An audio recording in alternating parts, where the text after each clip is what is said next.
नमस्कार साथियों, एक्जिमा या इसी को अटोपिक डर्मेटाइटिस क्या होती है, कारण इलाज इस वीडियो में बहुत ही आसान भाषा में समझाने वाला हूँ कि ये होता है। तो इन जनरल अगर डर्मेटाइटिस की बात करें तो स्किन के अंदर इन्फ्लेमेशन हो जाना, स्किन में जलन, सूजन, इन्फ्लेमेशन हो जाना। और जो एटोपिक डर्मेटाइटिस है ये स्पेशल टाइप की डर्मेटाइटिस। क्या है इसमें स्पेशल ये है कि जो पेशेंट रहता है उसके अंदर जीन में कोई प्रॉब्लम रहती है, कोई जेनेटिक फैक्टर रहता है और उसका जो इम्यून सिस्टम है वो ओवर रिएक्टिव हो जाता है कुछ तरह के एलर्जन के प्रति। तो शरीर के अंदर कोई इम्यून प्रॉब्लम है, इम्यून डिसरेगुलेशन है या जीन में समस्या है, तो ऐसे लोग जिनको फैमिली हिस्ट्री हो इस तरह की एलर्जी कंडीशन की, उन पेशेंट में क्या होता है कि स्किन में तेज खुजली होना, स्किन का सूख जाना, स्किन में क्रैक पड़ जाना, इन्फ्लेमेशन हो जाना और कई बार ऐसा देखा गया है कि बड़े बड़े दाने पड़ जाना, उसमें से कुछ पानी निकलना। तो सबसे पहले अगर किसी को स्किन के अंदर ये एटोपिक डर्मेटाइटिस, एक्जिमा, खुजली की समस्या है तो उनको ये समझना चाहिए कि ये डर्मेटाइटिस का एक रूप है और डर्मेटाइटिस कई तरह की हो सकती है। स्किन में हर डर्मेटाइटिस का अपना एक अलग पैटर्न होता है, अलग कारण होता है, अलग पैथोलॉजिकल चेंज होते हैं जिनका इलाज थोड़ा थोड़ा भिन्न हो सकता है। इसलिए अपने से कोई इलाज करने के बजाय या मल्टीपल इलाज ट्राई करने से अच्छा ये है कि एक बार आप जो स्किन के डॉक्टर हैं या किसी भी डॉक्टर से जाके दिखा ले। ज्यादातर हालांकि स्किन के डॉक्टर इस डर्मेटाइटिस को देख के बता पाएंगे, ये भी ध्यान रखना है। बहरहाल अगर डर्मेटाइटिस के टाइप की बोले, डर्मेटाइटिस में जैसा मैंने बोला कि स्किन के अंदर इन्फ्लेमेशन हो जाना, कुछ उसमें सूजन हो जाना, कुछ उसमें इन्फ्लेमेटरी सेल्स आ। एक तो अटोपिक डर्मेटाइटिस है जो कि किसी एलर्जन या इरिटेंट की वजह से होगी। अटोपिक डर्मेटाइटिस को ही अपन एक्जिमा बोलते हैं मेडिकल भाषा में। वैसे डिसहाइड्रोटिक एक्जिमा भी होता है, न्यूमुलर एक्जिमा भी होता है, सीवियर डर्मेटाइटिस होती है, स्टेटिक डर्मेटाइटिस होती है, contact dermatitis, irritant allergic dermatitis. तो ऐसे कई तरह की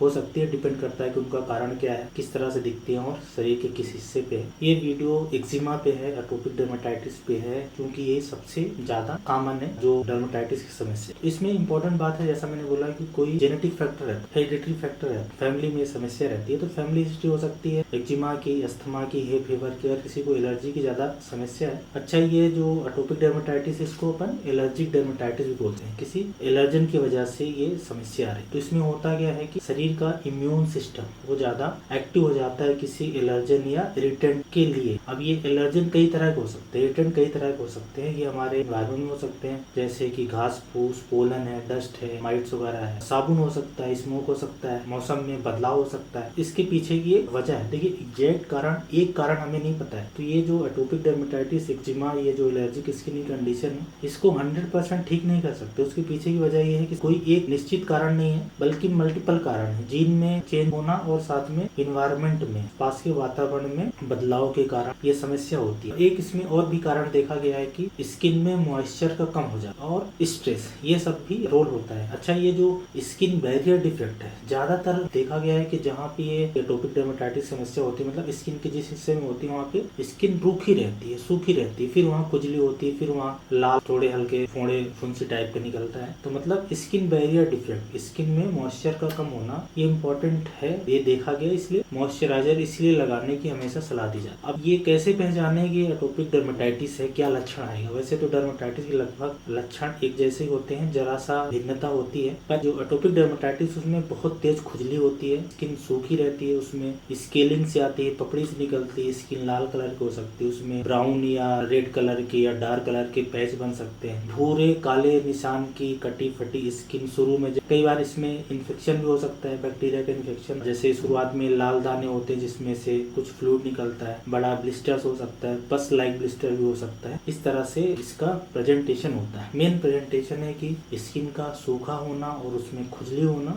शुरुआत में। अगर अक्यूट एक्जिमा है तो शुरुआत। अच्छा, ये बीमारी छोटे बच्चों से लेके फिर बड़ों में भी हो सकती है। वैसे अगर एटोपिक डर्मेटाइटिस है तो ज्यादातर बार ये बच्चों से होना स्टार्ट हो जाती है, होती है, फिर ठीक हो जाती है, कुछ में नहीं ठीक होती, लंबा चलती है, आती जाती रहती है। ये आपको समझना है। इसमें जैसे बीमारी बढ़ती है तो जो स्किन है उसमें परमानेंट चेंज होता है, वो मोटी सी हो जाती है, फटी सी हो जाती है, तो उसका टेक्सचर मोटा हो जाता है, लेदरी अपीयरेंस ऐसा बोल सकते हैं, और उसमें काफी खुजली होती है। बच्चों में अगर ये स्टार्ट होती है तो ज्यादातर देखा गया जैसे हाथ पांव के फोल्ड है, हड्डी प्रोमिनेंट रहती है, उंगलियों पे, हथेली पे या कोहनी पे, ऐसी जगह पे रहती है। वैसे अलग अलग, मैंने जैसा बोला कि डर्मेटाइटिस कई तरह की। बेटर ये रहता है कि अपने से अंदाजा लगाने से अच्छा है कि एक बार उसका पूरा एग्जामिनेशन हो जाए, और उसके पीछे की वजह और भी है एग्जामिनेशन की, कि एक्चुअल में किसी को एटोपिक डर्मेटाइटिस है कि कॉन्टैक्ट डर्मेटाइटिस है कि सोरियाटिक डर्मेटाइटिस या स्किन में कोई इन्फेक्शन है, फंगस का इन्फेक्शन है, एलर्जी है कि नहीं है, ये सब पता करने के लिए बिल्कुल बहुत ही अच्छा टेस्ट नहीं है जो सारी समस्या को बताए। इसलिए पेशेंट को एग्जामिनेशन, उसका एलर्जी का टेस्ट, स्किन में एलर्जी के कई तरह के टेस्ट, एक पैच टेस्ट होता है जिसमें एलर्जन को चिपका दिया जाता है, स्किन प्रिक टेस्ट भी होता है जिसमें एलर्जन को स्किन में प्रिक करके हाइपर सेंसिटिविटी देखा जाता है। वैसे ही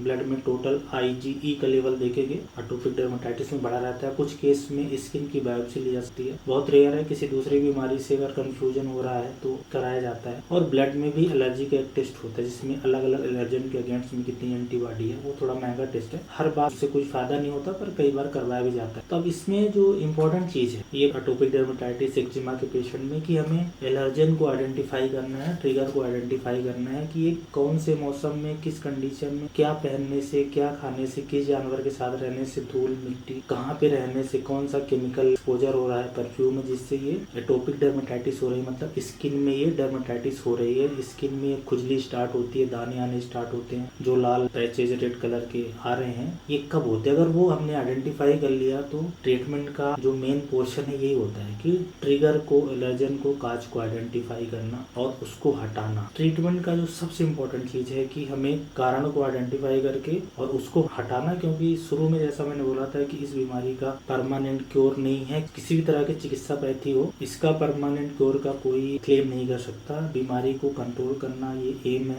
एलर्जन अगर मिल जाता है, आपको पता चल जाता है कि मुझे इस चीज से प्रॉब्लम है, तब ये मेरी एलर्जी होती है, बढ़ती है, तो उसको अपन हटाएंगे तो कंट्रोल हो जाएगा। वैसे एक तो एलर्जन को हटाना है, दूसरा चूंकि जैसा मैंने बोला था कि स्किन सूखी रहती है, ड्राई रहती है, पेशेंट को बोला जाता है कि मॉइस्चराइजर आप लगाओ और ये दिन में कई बार 3-4 बार स्किन सूखने ना। और ज्यादातर जो एटोपिक डर्मेटाइटिस एक्जिमा के पेशेंट अगर क्रोनिक एक्जिमा है तो हमेशा लगाने की सलाह दी जाती है, क्योंकि स्किन अगर ड्राई होगी तो उसमें इन्फेक्शन वगैरह होने के चांसेस भी बढ़ते हैं। और एक जो खुजली होती है उसके लिए एंटीहिस्टामिनिक दवा आती है, कई तरह की दवाइयाँ हैं, लगाने की भी, खाने की भी, सिरप भी पीने की आती है, तो उसको लिया जा सकता है, लगाया जाता है। और कितनी भी खुजली हो, ज्यादा उसको खुजाए ना, स्किन को खराब ना करे। जितना आप खुजाएंगे, कई बार क्या होता है छोटे छोटे जो फुंसियां टाइप की होती है जिसके अंदर वाटर जैसा क्लियर पानी भरा रहता है, उसको आदमी खरोचता रहता है, फोड़ता रहता है, क्योंकि वो फोड़ने के बाद ही सूखती है। लेकिन ये करने से और बीमारी बिगड़ती है, इसको भी अवॉइड करें। एक चीज और इसमें इम्पोर्टेंट है, जो अभी की साइंटिफिक रिसर्च है उसमें ये देखा गया है ऐसी समस्या जिसमें शरीर के इम्यून सेल्स ज्यादा एक्टिव हो रहे हैं और इन्फ्लेमेशन बढ़ता है, तो एंटी इन्फ्लेमेटरी फूड मतलब खाने का बहुत अच्छा रोल अभी देखा गया है, इस्टेब्लिश हुआ है कि घर का खाना हो, ऐसे खाना हो जिसमें एंटी इन्फ्लेमेटरी सब्सटेंस हो, जैसे कि फल, तरह तरह की सब्जियां हैं, सलाद है, घर का बना खाना जिसमें ज्यादा तेल, मसाला, नमक, मिर्ची ये सब ना हो, मैदा वगैरह ना हो, उससे क्या इन्फ्लेमेशन कम होता है। और कुछ एलर्जन होते हैं जैसे कि ग्लूटीन है, उसमें बहुत सारे लोगों को सेंसिटिविटी रहती है, तो उसको भी कम कर सकते हैं, मतलब कि गेहूं के चीजें बनती है उनको ना खाएं। कुछ लोगों को लैक्टोज इंटॉलरेंस, तो ग्लूटीन खाने में से हटाना, खाने में से दूध वाली चीजें हटाना, फैटी फूड हटाने से बहुत सारे पेशेंट की बीमारी को कंट्रोल करने में मदद मिलती है। ये कई बार पेशेंट में ये ऐसा देखा गया है कि दिनचर्या का बड़ा रोल है। स्ट्रेस को कम करने से, अच्छी नींद लेने से, मेडिटेशन, योगा से फायदा होता है। बीमारी ठीक होगी नहीं होगी, कितने लोगों में होगी, ऐसा कोई दावा नहीं कह सकता, लेकिन ये रोल देखा गया है इससे भी, क्योंकि जैसा मैंने बोला कि इस बीमारी का जो सारा उद्देश्य है बीमारी को कंट्रोल करना। और अगर बहुत ज्यादा ये समस्या है तो स्टेरॉइड क्रीम आती है लगाने की, खाने की भी टेबलेट आती है, लेकिन स्टेरॉइड एक ऐसी दवा है जिसका जो ट्रीटमेंट चलता है तो डॉक्टर की निगरानी से ही होता है। स्पेशली जब बीमारी बिगड़ती है तब इन दवाइयों का सहारा लिया जा सकता है। अगर मान लो किसी को एटोपिक डर्मेटाइटिस, स्किन में बैक्टीरिया का इन्फेक्शन हो गया तो कई तरह की एंटीबायोटिक भी थोड़े दिन के लिए जा सकती है, फोटोथेरेपी से भी फायदा होता है। और एक दवा आजकल कैल्शियम न्यूरिन इनहिबिटर करके आते हैं, टेक्रोलाइमस, इनकी भी क्रीम आती है। और बहुत बीमारी सीवियर केसेस इम्यूनो सप्रेसिव दवाई, मतलब ऐसी दवाइयां जो शरीर में जो इम्यून सेल्स ज्यादा बढ़ गए हैं उनको कम करते हैं, साइक्लोस्पोरिन, मिथोट्रिक्सेट, ऐसे ऑटो इम्यून डिजीज में जो दवाइयां यूज में ली जाती है उसको